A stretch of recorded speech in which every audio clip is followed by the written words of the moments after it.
NFL DFS is back, baby. Kind of. It's Hall of Fame game.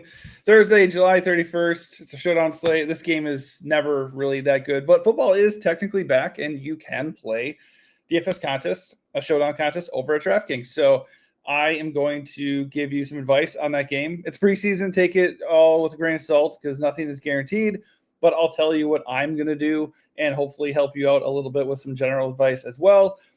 For any other things we do, you can hit up our Patreon and join our Discord, just $5.99 a month for everything that we do. I understand that if you're new to the channel, you might be like, I don't really want to go do that. But you get to join a really cool and exclusive community that likes to talk shop, share lineups, all that kind of stuff. And you get access to every single set of picks we do. We do MLB, DFS pitcher picks and stacks every single day. We do picks for MMA, WNBA, and of course, NBA and NFL once those seasons get going, even doing some preseason just because I play it too. And I think especially if you're not used to playing it, there are some things that you can learn and some advice that I can give that should be able to help you out. But yeah, so for everything else, hit the link at the bottom of this video in the description to check out the Patreon. You can try it for free for 7 days to get acclimated if you want to do that first. If anything I do in this video helps you, please help me by giving it a like and also subscribing to the channel. Both those things help me out quite a bit, and they are at no cost to you. All right, let's get into it, checking out the Roto Grinders projections here. Rule number one, can't trust the projections really because it's preseason. We don't know for sure who's going to play. We don't know how long they're going to play. All we know for sure, based off of history, is that most of the starters are not going to play, and that this game is going to be pretty darn low scoring because the talent product on the field just isn't great. So naturally, the worse your talent is, the worse they're probably going to perform. In theory, though, like obviously, you could go the other way too, because the talent is inferior on the defensive side. Maybe the offense will spark some big plays and stuff like that. You just never know. That said, because we don't have really good offensive talent that we can, truly trust, traditionally the defenses are going to be pretty popular, as are the kickers. So the offenses are going to stall. The kickers are going to be more active. So two things to consider here. Actually, three things. Number one, these guys will all be chalky. Both defenses and both kickers are at risk of being pretty high owned, which gives you reason to consider fading some of them to some degree. Which ones you fade is going to be up to you. I don't really have any clear insight on all the backups for the Chargers and Lions defensively. But I can tell you that based off the way this game goes and the talent that's on the field, it's a pretty good bet that one of those defenses is going to be really good. And it's a decent bet that both of them are going to be in the optimal lineup at the end of the day.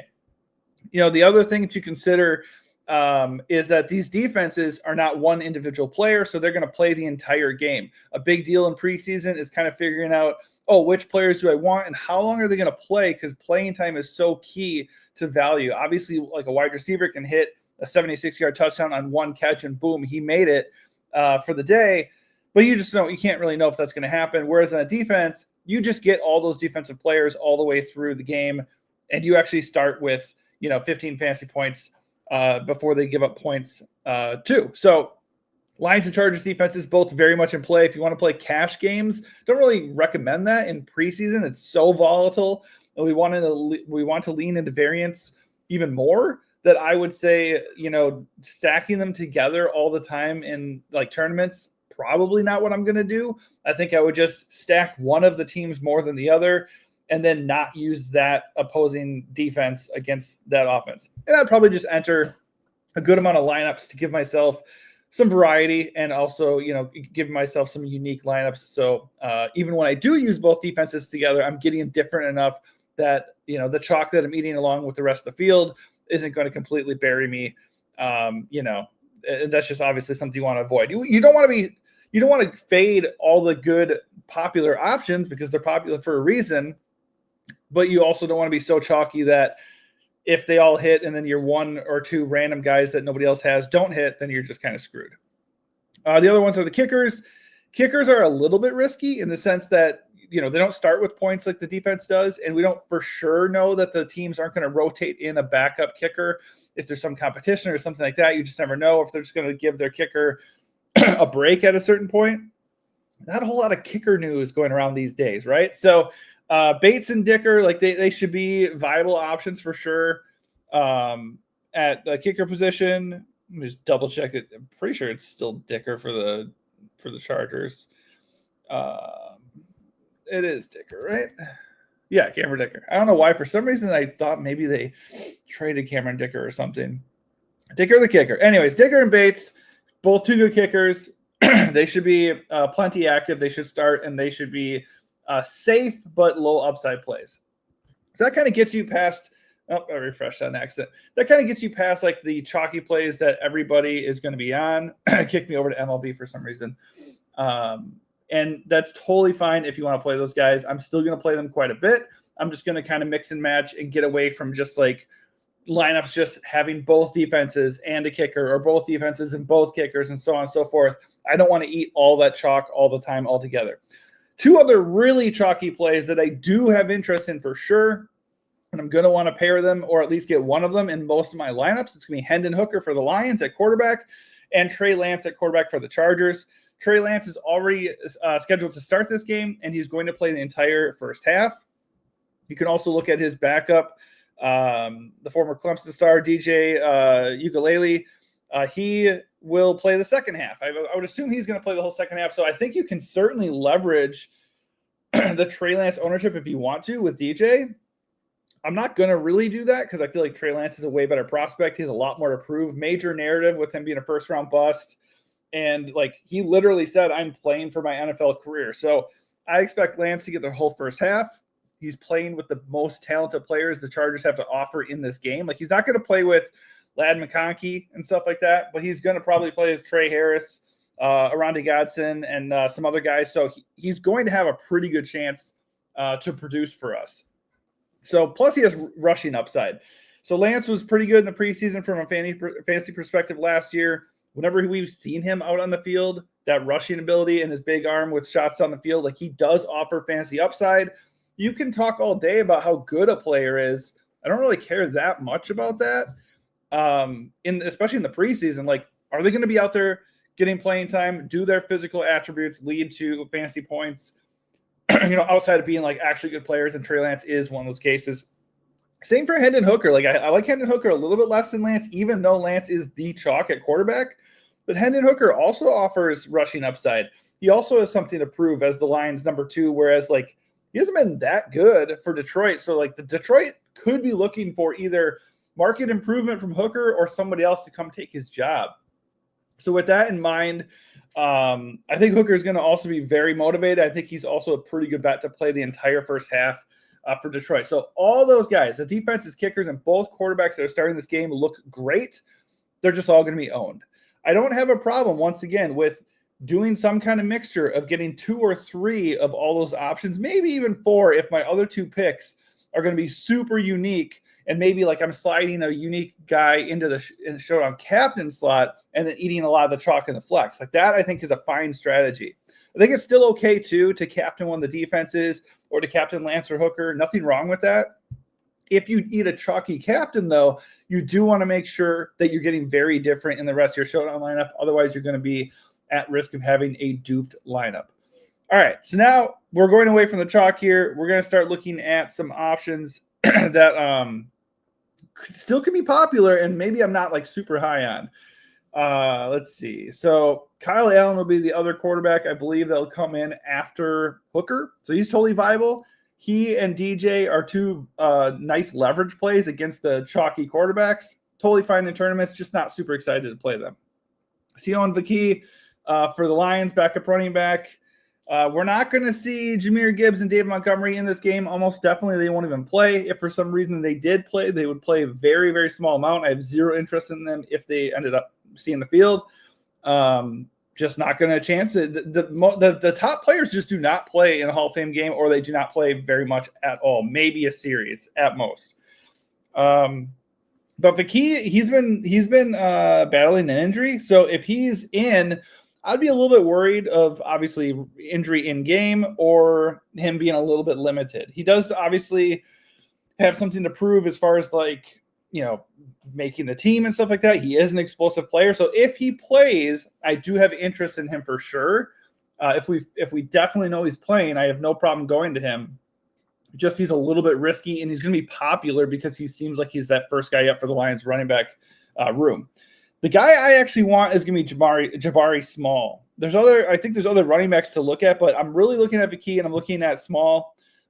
Small is not like an elite prospect or anything, but he was decent in college, and he's fighting for a spot here. Whether Vicky plays or not, I think Small is going to get a lot of touches. So in a meaningless preseason game where they want to look at some of these, for lack of a better term, scrubs, Small could get a lot of work. And if there's going to be ownership on all these other guys I talked about, which there definitely will be, plus ownership on somebody like Vicky and some of the Chargers running backs we'll get to, Small looks really, really good. On the other side at running back, Amarian Hampton, obviously a stud, early pick for the Chargers. There's no Najee Harris with the eye thing, so Hampton could end up playing a little bit. I just don't see why they'd play him much. So I don't really want to play him. Now, you can play these big name rookies if you just think they're going to get more extended run, or you think they're going to just produce for the limited times they're out there. I don't trust that at all. I would much rather go and play Raheem Sanders or somebody like Jarrett Patterson or even Kamani Vidal. These guys, they're very possibly going to eat into each other, but these guys are much more likely to get extended burn in this game than somebody like Hampton, who I really don't even fully believe is going to play. But he would get like a series, maybe two at most. And then these guys would all kind of rotate in. The guy I like the most is Raheem Sanders, just because I feel like Jarrett Patterson and especially Vidal, those guys are very, very big names in the DFS industry. We all know who those guys are. Everybody's going to be overlooking Raheem Sanders. A little bit of an explosive player, very productive in college. And obviously, as we get later into the game, I think he's the more likely guy in that trio to get a little bit of extra work. So right now, the two running backs on my list at the top that maybe people will be overlooking a little bit are going to be Small and Sanders. At wide receiver, we can look at Brendan Rice. We can look at who's the other guy I was looking at? Lambert Smith. These are two rock-solid options at wide receiver when everybody's going to be looking at Trey Harris for LA, assuming he does, in fact, play. Let's see here. Okay, so there's other names here. Tom Kennedy, Malik Taylor, notably Isaac Tesla. These guys are going to get run for Detroit for sure. Picking and choosing which one's actually going to get a bunch of burn. See anybody's guess. Tesla is obviously the one that stands out the most. For one, he is a big-bodied receiver with nice athleticism, and he needs to, prove himself to get a role early on in Detroit. Third-round pick as well. They're very high on him. But the fact that they're high on him and he was a third-round pick makes me think like he won't get extended run right away. So I'm a little bit worried that he would play like a series or two and then we'd lose him. So are he and Hendon Hooker going to establish something right away and he pays off? Maybe. So I think if you're looking at those three, I think he's the one that makes, he's the one that is going to be like probably the most owned. And I don't dislike him because I think round 3 is late enough that he could get a little bit of work. He's a little bit rough around the edges prospect-wise, like not the most refined guy in the world. So it's possible. So I don't mind him. Definitely keep him in my player pool. I think somebody like Malik Taylor, pretty explosive player, certainly working to keep a roster spot in Detroit because he's got several guys ahead of him. Obviously, you have the Sun God, you got Jameson Williams, you got Khalif Raymond, you got Tesla, who's kind of baked in with a third-round pick. So Malik Taylor, Tom Kennedy, these are guys who are not guaranteed to make this roster. So they will play a good amount. I would personally look to them first. My interest really is on the Chargers side when it comes to wide receiver. Like I said, who was it? I forgot his name already. Yeah, Lambert Smith, explosive player, 5th-round pick, turning heads at training camp. Everybody's looking at Trey Harris, who, believe me, he's going to be a stud. But he was a high pick for LA. And he's already got he's got the leg up on getting that wide receiver 3 spot for the Chargers. I just don't see why they would overextend him here in the Hall of Fame game. It just doesn't make that much sense to me. And he's also like a Tesla or like a Hampton or something. He's going to get more ownership than he probably should. Am I saying Tesla or Trey Harris are bad plays in preseason DFS? No. But I think as far as ownership goes and the fact that we actually have no idea how long these guys are going to play, I think we can get really nice leverage on popular plays like that. Looking the rest of the way, I don't see much else that I feel like super motivated to go get. The only one I'll note is Arondé Gadsden, the second, the Syracuse guy, wide receiver convert to tight end, 5th-round pick. They're really excited about him. Like a lot of people think he's like, probably just Chargers fans think he's the second coming of Antonio Gates just because he's not really a guy with a lot of true tight end experience, but he is a good athlete, nice speed for the position, and he's looked good in camp. So the issue with him, obviously, is that he's a bit raw for the position, not a good blocker. So he just needs time on the field to actually prove himself and like hone those skills. So what better time than in the preseason to get live reps against actual, NFL bodies. So I think he's going to play a good amount. So that makes him one of my favorite plays, one of my favorite captain plays of the entire slate. And also because the Chargers just are not going to push out like an old ass Will Dissly and their other like top tight ends. They're just not going to do that. I think Tyler Conklin is the other guy. They're not going to roll these guys out because they're all like 30 plus years old. Gadsden is going to play a good amount. There's other guys that we can just consider just because it is preseason. You just never know. Ronnie Bell, Hassan Haskins, Jacob Saylors, if he's actually active, a UFL stud. If he's actually in there and active, that's fine. But really, those are, I've already touched on the guys I want the most. The chalk options that we should feel really good about: Trey Lance, Hendon Hooker, both defenses, both kickers. Just got to be careful which combination you're using and all that. The backup quarterbacks, DJ and Kyle, totally fine. Don't have an issue with them. They're leverage plays, but I don't like them as much as the chalky starter quarterbacks. I think Vakee and Hampton, if they play, totally fine, just not super excited about the ownership. And that, for me, is where I'm going to get different. And I'm going to go attack with Raheem Sanders. I'm going to go attack with Jabari Small. And that wide receiver, totally, we can play Tesla and Trey Harris. But I personally am going to go attack more leverage because I'm eating that other chalk confidently. So I'm going to go get Lambert Smith, Gadsden, and perhaps a sprinkling of somebody like Tom Kennedy or Malik Taylor. All right. That is going to do it for me. It's Hall of Fame game DFS. Like, it is what it is. Let's just have some fun. Let's watch this first kind of official NFL game of the 2025 season. Hopefully make a little bit of money as we do so. And if I do help you here or in the future and you want to throw me a bone here, you can hit the like button, subscribe to the channel, and consider hitting up our Patreon. $5.99 per month for everything we do. That includes full write-ups for all of our picks and advice, and, of course, the Discord, which kind of is worth the money on its own. All right, appreciate you watching, and hopefully this does help you out. Good luck for the first NFL DFS game of the year.